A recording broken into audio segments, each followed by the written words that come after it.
Assalamualaikum warahmatullahi wabarakatuh. Bismillah, alhamdulillah, wassalatu wassalamu ala rasulillah Sayyidina Muhammad ibni Abdillah wa ala alihi wa ashabihi wa azwajihi wa zurriyatihi wa ahlil baitihi wa man tabi'ahum bi ihsanin ila yaumil qiyamah. Asyhadu an la ilaha illallah wahdahu la syarikalah wa asyhadu anna Muhammadan abduhu wa rasuluhu la nabiyya ba'da. Qala Allah ta'ala fi kitabihil karim.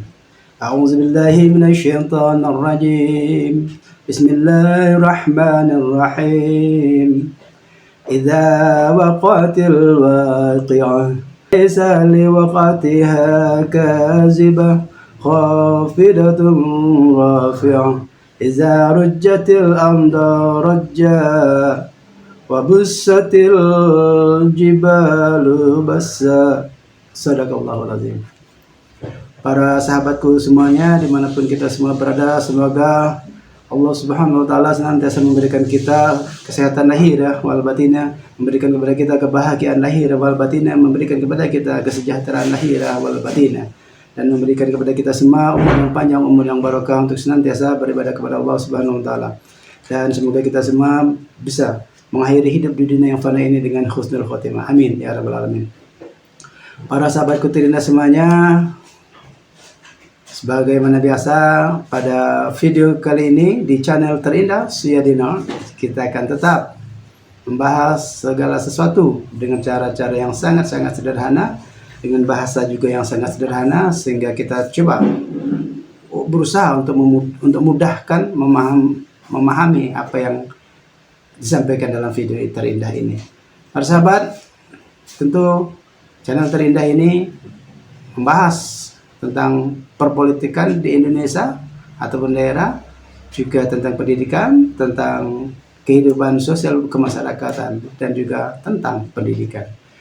Persahabat terindah semuanya, pada video kali ini di akhir tahun 2024, di bulan Desember, hanya sekitar 3 hari lagi kita akan masuk ke tahun 2025. Kita telah dihadapkan oleh sejumlah realita, atau mungkin bahkan menjadi realita di tahun depan, akibat daripada suatu informasi-informasi yang terucap pada akhir tahun ini, atau pernyataan-pernyataan yang terucap pada tahun ini, serta perdebatan-perdebatan yang terjadi pada tahun ini, khusus perdebatan yang bisa mempengaruhi kehidupan kita di kemudian hari atau di tahun depan, itu adalah tentang percakapan politik, khususnya ketika statement-statement atau pernyataan-pernyataan itu keluar dari seorang atau beberapa orang yang mengendalikan negeri ini. Wabil khusus kita yang sedang hebohnya yaitu pernyataan daripada Presiden kita, Prabowo Subianto. Kita meyakini dia menyampaikan pidatonya itu di depan mahasiswa kita, mahasiswa Indonesia di Mesir, ketika itu dia melakukan kunjungan, bahwa dia terucap sebagai seorang presiden, dia ingin memberantas korupsi di negeri kita. Akan tetapi yang keluar dari ucapannya itu kita sangka adalah sebuah lelucon atau sebuah hal untuk berkelakar saja, tapi ternyata tidak. Ternyata ini merupakan satu hal yang serius, bahwa para koruptor itu dihimbau untuk segera mengembalikan hasil korupsinya kepada pemerintahan, pada pejabat, pada institusi-institusi yang telah ditentukan, bisa dengan cara diam-diam. Nah, ini yang menjadi garis bawah kita, adalah dengan cara diam-diam ini. Tentu dengan cara diam-diam inilah yang seharusnya tidak muncul dari seorang presiden. Korupsi patut memang diberantas demi kesejahteraan negeri kita, tapi dengan cara diam-diam ini tentu akan menimbulkan suatu kemungkinan-kemungkinan lain, yang dugaan-dugaan lain daripada masyarakat. Mungkin di belakang akan terjadi suatu transaksi yang tidak transparan. Jadi sepertinya bisa membuka suatu peluang yang besar bagi para koruptor, bahwa mereka hanya perlu berhati-hati untuk berkorupsi. Ketika ketahuan, mereka cukup secara diam-diam minta maaf kepada presiden melalui institusi-institusi yang telah ditunjuknya untuk memberantas korupsi, dan mengembalikan hasil kecuriannya, dan dia bebas. Nah, sebenarnya tujuan daripada reformasi bukan seperti itu, bukan menyelesaikan kasus secara diam-diam, tapi harus transparan, terbukti, dan uang pengembalian daripada hasil korupsi itu juga dijelaskan pada masyarakat peruntukannya, berapa jumlahnya dan lain sebagainya. Tentu ada mekanismenya sesuai dengan undang-undang. Tapi yang digarisbawahi adalah ketika secara diam-diam akan dilakukan pengembalian atau meminta maaf dan sebagainya, ini suatu hal yang sangat tidak masuk akal daripada kehidupan berbangsa dan bernegara kita. Padahal kita mengetahui bahwa tujuan daripada reformasi adalah untuk memberantas korupsi, kolusi, dan nepotisme dengan secara terang benderang, bukan secara dengan diam-diam.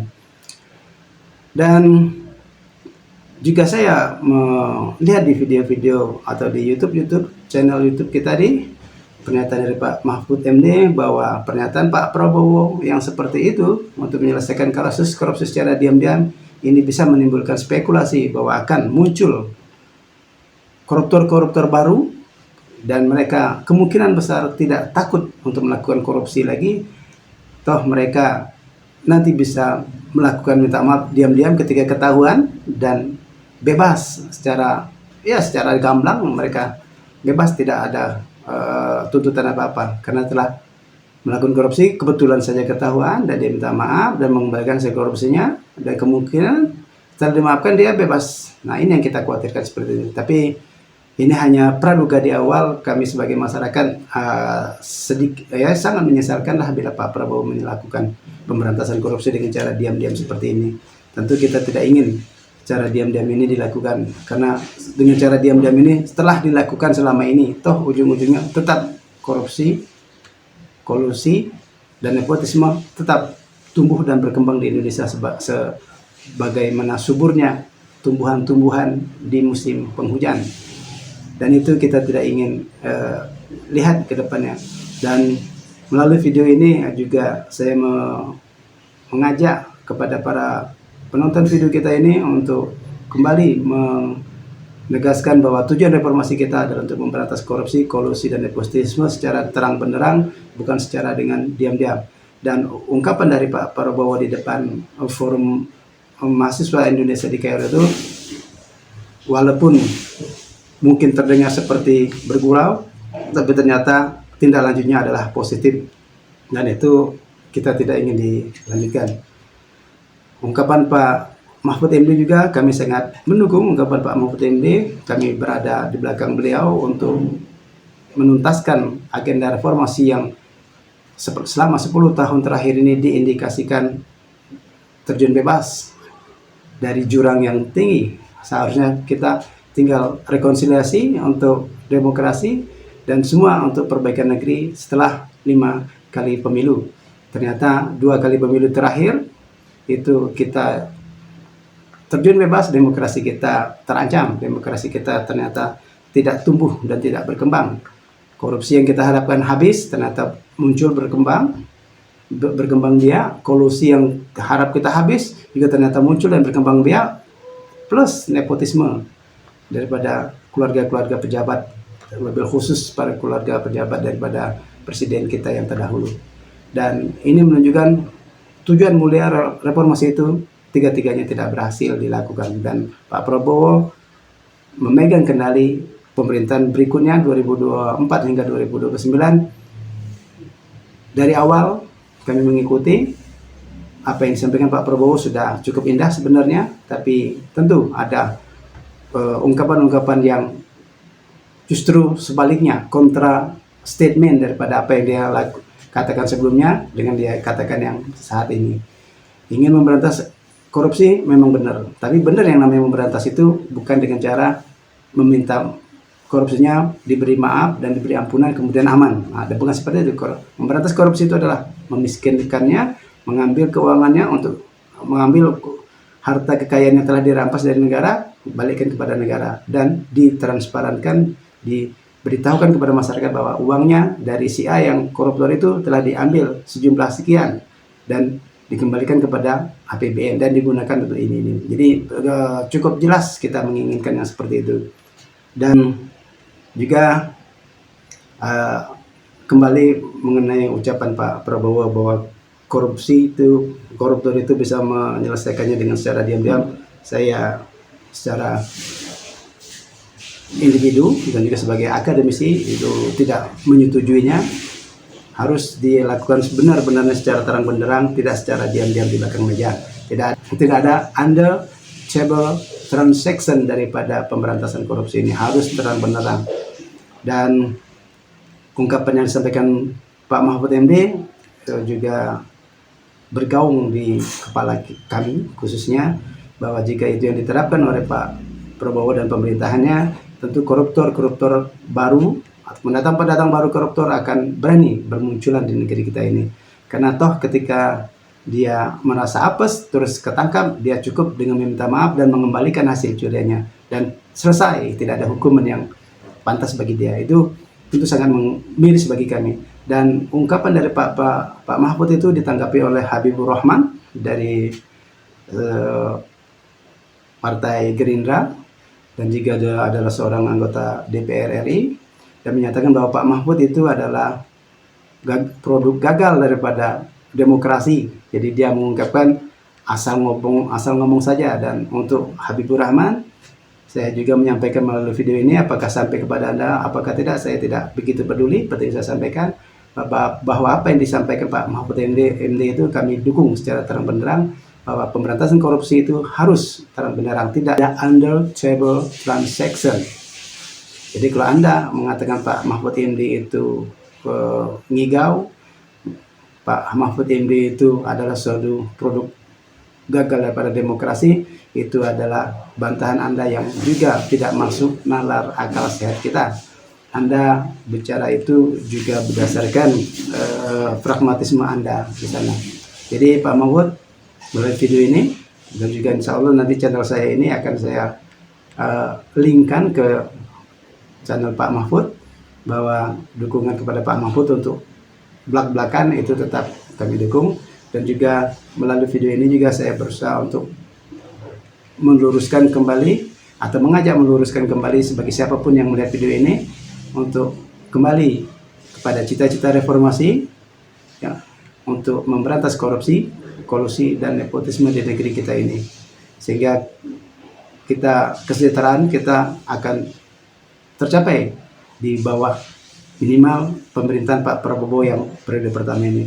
Semoga Pak Prabowo tidak ngomongnya tidak kesana kesini, tidak rubah-rubah seperti omon-omon saja. Pak Prabowo di awal, Pak Prabowo telah menegaskan mau dan bersedia timbul tenggelam bersama rakyat, rela mengorbankan jiwa dan raga demi kesejahteraan rakyat Indonesia melalui tugas Anda sebagai Presiden Republik Indonesia yang ke-8. Dan juga Pak Prabowo rela untuk melakukan apa saja demi mensejahterakan rakyat kita. Dan ingat, itu merupakan janji Pak Prabowo. Dengan segala janji-janji yang indah-indah itu, seharusnya tetaplah Anda berfokus kepada janji-janji Anda tersebut, bahwa janji Anda itu tetap didukung oleh masyarakat apabila itu memang suatu menjadi kebenaran di kemudian harinya, bukan hanya sekedar omong-omong di depan kemudian di belakangnya berbeda. Nauzubillah, summa nauzubillah. Pak Prabowo semoga diberikan kesehatan selalu sehingga bisa memimpin negeri ini, membawa negeri ini keluar dari jebakan kemiskinan, keluar daripada jebakan demokrasi yang semakin ambruk. Semoga demokrasi di zaman Pak Prabowo ini semakin tinggi, menjulang, karena kami tahu bahwa tujuan salah satu reformasi juga adalah menghilangkan dui fungsi ABRI, dan ABRI telah mutlak menghilangkan dui fungsi itu secara sempurna. Tetapi ada satu angkatan lagi yang ternyata dui fungsi ABRI itu telah diambil alih oleh yang sekarang menjadi Polri. Nah, jadi semoga juga Polri bisa benar-benar menjadi milik rakyat, bukan menjadi alat daripada kekuasaan untuk melanggengkan kekuasaan mereka saja. Sehingga Polri adalah milik rakyat, berasal juga dari rakyat, berpihaklah kepada rakyat. Dan meskipun Anda berada di bawah langsung kendali Presiden, tapi Anda bukan alat kekuasaan daripada Presiden, tapi Anda adalah untuk mengendalikan daripada kekuasaan yang ada di Presiden tersebut agar tidak melebihi daripada apa yang diwajibkan oleh undang-undang kita. Demikian, semoga video singkat ini bisa memberikan manfaat kepada kita. Semoga korupsi di kemudian hari juga bisa diberantas secara terang benderang, tidak secara diam-diam. Semoga bisa bermanfaat. Billahi taufiq wal hidayah. Wassalamualaikum warahmatullahi wabarakatuh. Thank you for watching.